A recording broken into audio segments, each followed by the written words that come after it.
नमस्कार, अजय चतुर्वेदी। मित्रों, मैं एक छोटा सा वाकया आपसे शेयर करना चाहता हूं अपने छात्र जीवन की। जब हम लोग छात्र जीवन में थे यूनिवर्सिटीज में, तो आमतौर पर एक बात कही जाती थी राजनीति और राजनीतिज्ञों के बारे में कि जो वो बोलते हैं साफ साफ दिखाई देता है, वैसा होता नहीं है उसका, बल्कि उसका ठीक उल्टा होता है। अब आपको इसी वाक्य को केंद्र में सत्तारूढ़ भारतीय जनता पार्टी, प्रधानमंत्री नरेंद्र मोदी, गृह मंत्री अमित शाह और उनकी पूरी कैबिनेट, इसकी तरफ आपका ध्यान आकृष्ट करना चाहूंगा। ये लोग बार बार ये एक बात बोलते हैं, सबका साथ, सबका विकास और सबका विश्वास, लेकिन हकीकत में इससे उनका कोई लेना देना नहीं है। वो उन्हें न तो किसी का साथ चाहिए, न किसी का उन्हें विकास करना है अदर, और न ही किसी के विश्वास की उनको जरूरत है। एक राष्ट्र के तौर पर देखा जाए तो ऐसा कतई नहीं है। शायद यही वजह है कि आज की तारीख या यूं कहें कि एक लंबे अरसे से हमेशा से ये देश दो भागों में साफ साफ बटा हुआ दिखाई देता है। और प्रधानमंत्री नरेंद्र मोदी के नेतृत्व वाली सरकार कानून के जो लूप पोल हैं, जो छोटी मोटी दरारें हैं, जिनसे कुछ और भी कानून कहता कुछ और, कहना कुछ और चाहता हो, और उसका इम्प्लीमेंटेशन उस ढंग से न करके उसकी उसी कानून की काट के रूप में एक दूसरी व्यवस्था लागू कर दी जाए, ऐसा कुछ करने में ये सरकार पूरी तरह से माहिर है। आपने देखा होगा अभी हाल के लोकसभा चुनाव के दौरान, या उससे पहले भी आप चले जाइए, तो जो चुनाव के परिणाम आए लोकसभा 2024 के चुनाव में, उसमें सीधे सीधे उत्तर और दक्षिण में यहां भारतीय जनता पार्टी अब तक अपना पांव पसार नहीं पाई है जैसा वो चाहती है। इसके उलट उत्तर भारत में हिंदी पट्टी में वो यहां की जनता को गुमराह करने में, उन्हें अपने तरफ मिलाने में, अपना वोट बैंक साधने में सफल रही हुई है। धीरे धीरे 11 साल हो गए और 3 चुनाव लोकसभा के बीत गए। ऐसे में मुझे ये लगता है कि सरकार को एक चीज तो समझ में आ गई कि कुछ ऐसा तिकड़म किया जाए जो कानून के तहत हो, संविधान के तहत हो, लेकिन उससे फायदा केवल और केवल भारतीय जनता पार्टी या एनडीए को हो, और उन्हें दक्षिण भारत जो उन्हें लगातार नकारता रहा है, उससे वो उबर जाएं और केवल हिंदी बेल्ट के मतदाताओं के वोट्स की बदौलत वो केंद्र में बहुमत हासिल कर सके। इसके लिए उन्होंने एक उपाय निकाला, और वो उपाय है परिसीमन का। परिसीमन संवैधानिक व्यवस्था के तहत होता है, हर 10 साल पर होता आया है। और यहां तक आपको बता दूं कि कुछ चीजें ये पहली बार इसके लिए जो व्यवस्था बनाई गई 1950 में, पहली बार 1951, फिर 1961 और तीसरी बार 1971 में परसिमन हुआ। उसके बाद 1976 में इस पर रोक लगा दी गई। रोक लगी रही। फिर 2001 में जब अटल बिहारी वाजपेयी जी की सरकार थी, तब सर्वसम्मत से सभी दलों ने मिलकर के ये तय किया कि ये जो परिसीमन है इसको 25 साल के लिए और बढ़ा दिया जाए, उसमें कोई रद्दोबदल न किया जाए। हालांकि तमिलनाडु उस समय भी 30 साल की बात कर रहा था कि 30 साल के लिए टाल दिया जाए। आपको बतावें कि परिसीमन यानी कि परिसीमन को जैसा आप समझ रहे हैं, अच्छी तरह से समझ रहे हैं, वाकिफ हैं इससे, लेकिन परिसीमन के तहत जो राज्यवार लोकसभा की सीटों के आवंटन की प्रक्रिया होती है, मैं उसकी बात कर रहा हूं। किसी संसदीय क्षेत्र या किसी विधानसभा क्षेत्र की कुल आबादी के आधार पर विधानसभा क्षेत्र और संसदीय क्षेत्र के होने वाले पुनर्निर्धारण की बात नहीं कर रहा हूं, मैं सीटों के आवंटन की बात कर रहा हूं। असल में ये जो रोक लगाई गई आवंटन, सीटों के आवंटन, लोकसभा सीटों के आवंटन को लेकर के, इसके पीछे एक राष्ट्रीय एकता के परिप्रेक्ष्य में सभी ने देखा था और उसी के तहत इस पर रोक लगाने की वकालत की थी, जिसके आधार पर इसे रोका गया। लेकिन अब जबकि केंद्र में सत्तारूढ़ भारतीय जनता पार्टी को 2024 का चुनाव परिणाम दिखाई दे रहा है, वो कतई नहीं चाहती कि 2029 में भी इस तरह की चीजें उसके सामने आ जाए। लिहाजा उन्होंने अब की बार परसीमन के साथ साथ लोकसभा सीटों के आवंटन की प्रक्रिया को भी शुरू करने के संकेत दे दिए। उससे हुआ क्या? उससे हुआ ये कि दक्षिण के सभी राज्य, तमिलनाडु, आंध्र प्रदेश, तेलंगाना, कर्नाटक, केरल, और इतना ही नहीं, बाकायदे उसमें उड़ीसा भी शामिल हो गया। माने कुल मिलाकर के, चाहे वो बीआरएस हो, बीजू जनता दल हो, वाईएसआर हो, इसमें एनडीए की जो सरकार केंद्र में सत्तारूढ़ है, उसके एक प्रमुख घटक दल जिसकी बैसाखी एक तरफ लगा करके नरेंद्र मोदी चल रहे हैं, आंध्र प्रदेश, वो भी इस मुहिम में सरकार के साथ नहीं है। लिहाजा डीएमके यानी कि तमिलनाडु के मुख्यमंत्री स्टालिन ने जो शुरुआत की, इसका विरोध शुरू किया और उसके साथ सबसे पहले मिलने उनके समर्थन में आए केरल के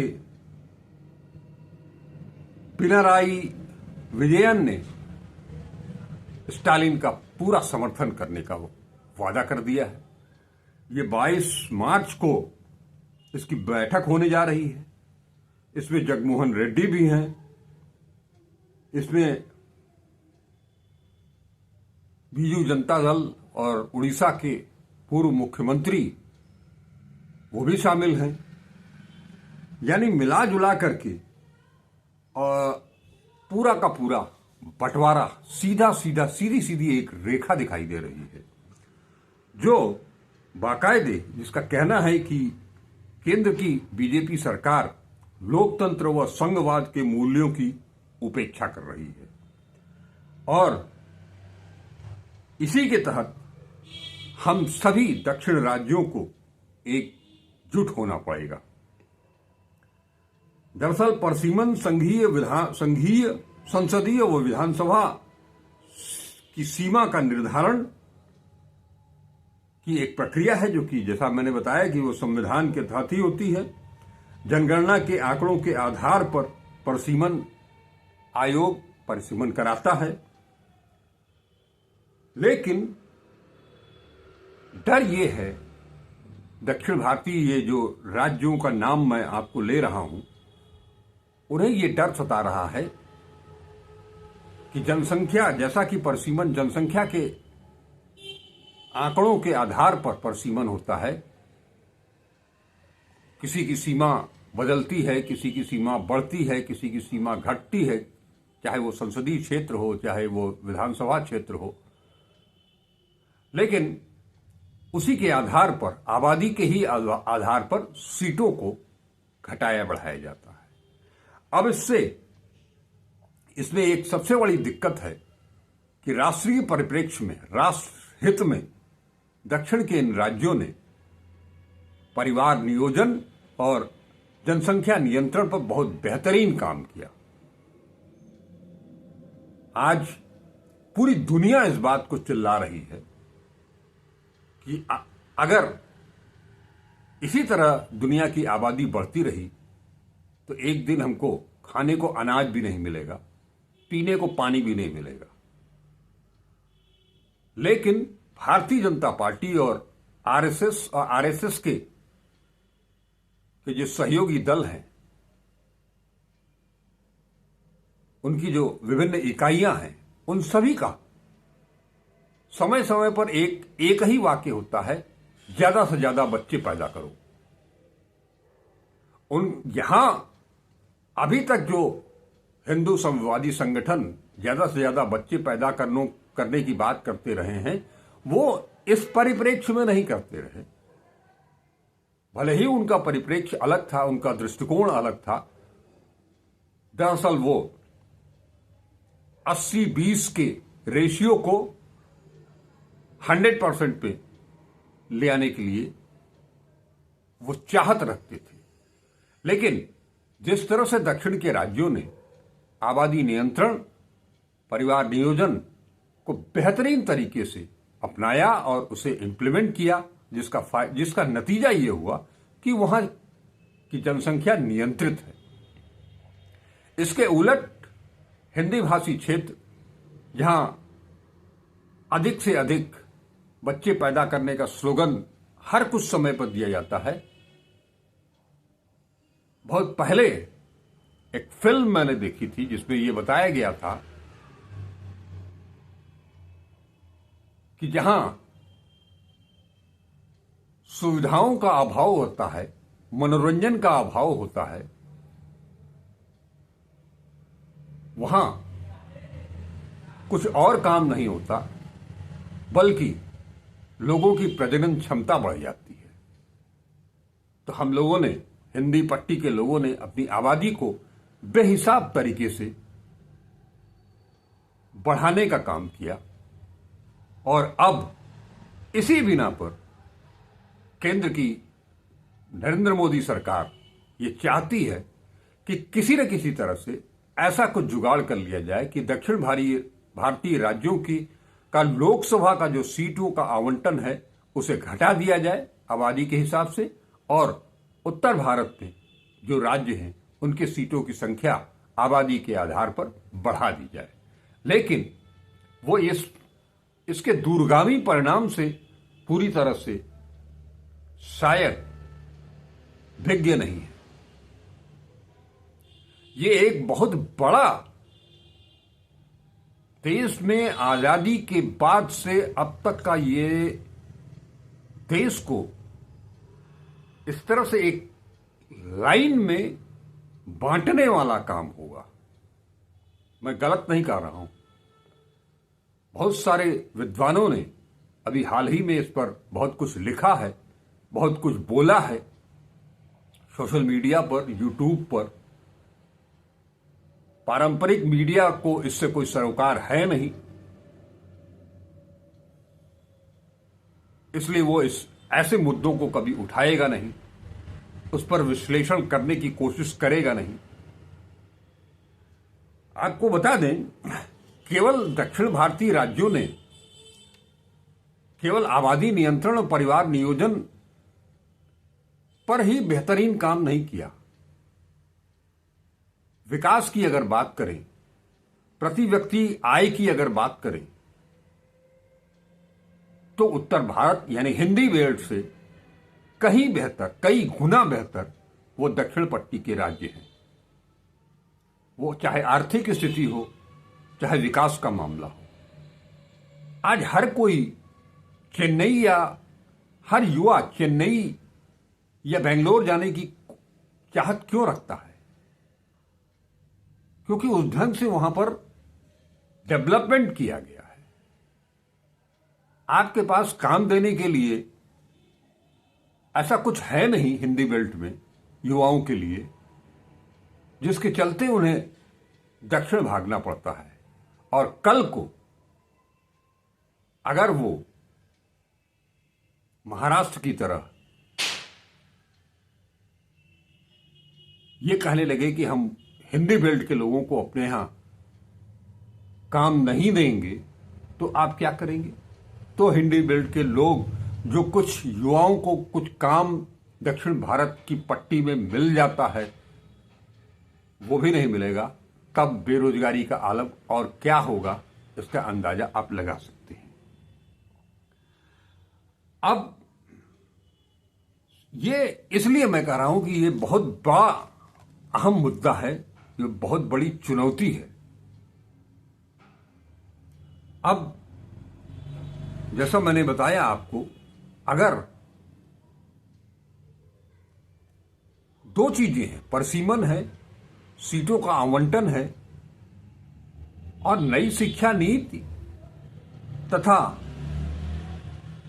हिंदी को लेकर के भी अनावश्यक रूप से हंगामा मचाने की कोशिश की जा रही है। आपको, आप सबको अगर मालूम ही होगा, 1965-66 में इस हिंदी को लेकर के, हिंदी को थोपे जाने के विरोध में तमिलनाडु में कितना बड़ा नरसंहार हुआ था। 70 लोग मारे गए थे। उसके बाद केंद्र की सरकारों ने, चाहे वो लाल बहादुर शास्त्री की सरकार रही हो या इंदिरा गांधी की सरकार रही हो, उन्होंने अपने पांव पीछे खींचे। यहां एक चीज और भी बता देना चाहता हूं, जब जब हिंदी को दक्षिण भारत में थोपने की कोशिश की गई है, तब तब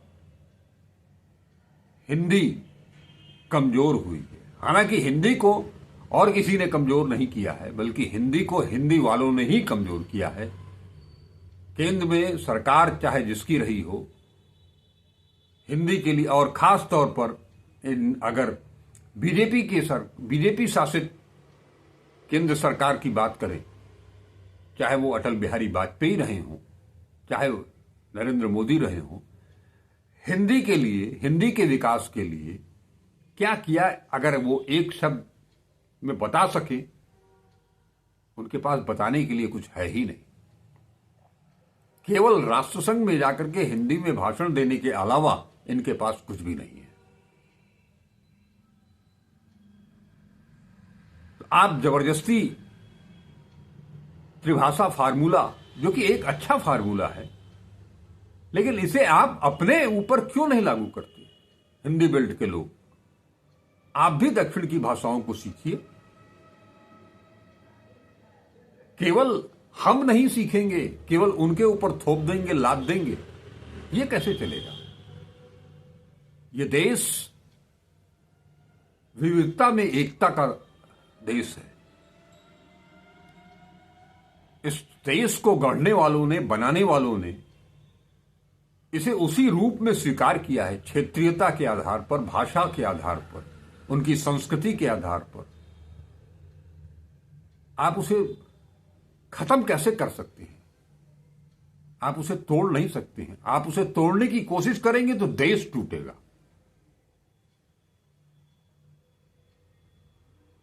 और इसलिए ये मुद्दा जो स्टालिन ने उठाया है वो बहुत ही गंभीर मुद्दा है। अब आपको बता दें कि अगर ये आवंटन की प्रक्रिया अपनाई जाती है तो इससे नुकसान सबसे ज्यादा तमिलनाडु को होने वाला है, जहां पर कि अभी 39 सीटें हैं जो कि घट करके 31 हो जाएंगी। केरल में जो 20 सीट है वो घट करके 12 हो जाएगी। उड़ीसा में जो 3 सीट है 3 सीट घट जाएगी। बंगाल में भी 3 सीट घटने की उम्मीद है। पंजाब में 1 सीट घटेगी।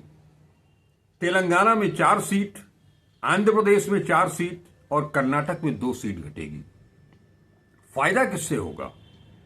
फायदा होगा, सबसे ज्यादा फायदा होने जा रहा है उत्तर प्रदेश को, जहां 80 सीट है वहां 11 सीट बढ़ेगी, 91। और बिहार में भी 10 सीट बढ़ने जा रही है। राजस्थान में भी 6 सीट है। हिमाचल और उत्तराखंड में 1-1 सीट की वृद्धि होने जा रही है। अब अगर इस लिहाज से अगर आप देखें तो कुल सीट हिंदी पट्टी में हो जाएगी 259। आपके 543 की जो संसद है, संसदीय टीम, वो 226 से बहुमत के लिहाज से 226 से 259 हो जाएगी। और महाराष्ट्र के कुछ इलाकों को इसमें जोड़ लिया जाए तो केवल हिंदी पट्टी से ही बीजेपी बहुमत में आ जाएगी। उसे दक्षिण भारत के बारे में कुछ सोचने की जरूरत ही नहीं पड़ेगी। मेन उद्देश्य यही है। लेकिन इसका बहुत बड़ा खतरा होगा। मैं फिर कह रहा हूं, यह देश के लिए बहुत ही नुकसानदायक होगा। बड़ी मुश्किल से इस देश को की क्षेत्रीयता को, इसकी भाषा को, इसकी संस्कृति को, इसकी सभ्यता को अक्षुण्ण रखते हुए उसे उसी रूप में स्वीकार किया गया है। ये इंडिया जर्मन स्टेट नहीं है। उस फिलॉसफी पर हिंदुस्तान नहीं चलता है, उस दर्शन पर हिंदुस्तान नहीं चलता है, जहां केवल एक देश और देश के नीचे कुछ भी नहीं। लिहाजा अब जो 22 तारीख को बैठक होने वाली है इन सारे दलों की, वो काफी महत्वपूर्ण हो गई है। इस पर क्या निर्णय लेगा वो संगठन, दक्षिण भारतीय राज्य, उनके मुख्यमंत्री, उनके नेता, उस पर क्या फैसला लेंगे, ये बहुत ही महत्वपूर्ण होगा। इस बीच आपको एक चीज और बता दूं कि स्टालिन ने इसका विरोध शुरू किया, केंद्र सरकार की इस नीति का, आवंटन नीति का। तो तमिलनाडु में भी छत्तीसगढ़, दिल्ली, झारखंड की तर्ज पर, झारखंड को थोड़ा अलग करें, छत्तीसगढ़ और दिल्ली की तर्ज पर वहां भी स्टालिन सरकार के खिलाफ एक शराब घोटाले का मामला उछाल दिया गया है। यानी ये शराब घोटाला, ये शराब भारतीय जनता पार्टी के लिए अमृत हो गया है। इसका इस्तेमाल करो और सरकारों को बर्बाद करो, गिरा दो, नेस्त नाबूद कर दो। क्या तमिलनाडु में ऐसा होगा?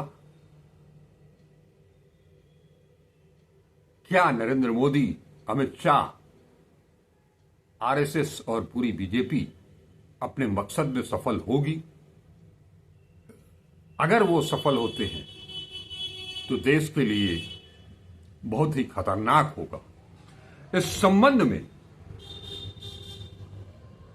समाजवादी चिंतक, विचारक योगेंद्र यादव एक बात कहते हैं, उसका वो बहुत महत्वपूर्ण है कि ठीक उसी तरह से जैसे कि मंदिर मस्जिद के विवाद को खत्म करने के लिए एक 1991 में एक जो नियम निकाला गया कि 1947 15 अगस्त 1947 को जो स्थिति, जिस मंदिर मस्जिद की, गुरुद्वारे की, चर्च की जो स्थिति रही, वही स्थिति कायम रहेगी हमेशा हमेशा के लिए। इसी तरह का कुछ उपाय खोजना होगा कि राज्यों का कि आवंटन की प्रक्रिया जो 1971 में हो गई, उसके बाद उसमें कोई बदलाव नहीं होना चाहिए। मुझे लगता है कि योगेंद्र जी का ये फार्मूला, उनका ये सुझाव, उनकी ये सलाह स्वीकार योग्य है। उसे स्वीकार करना चाहिए देश हित में। नमस्कार, अजय चतुर्वेदी।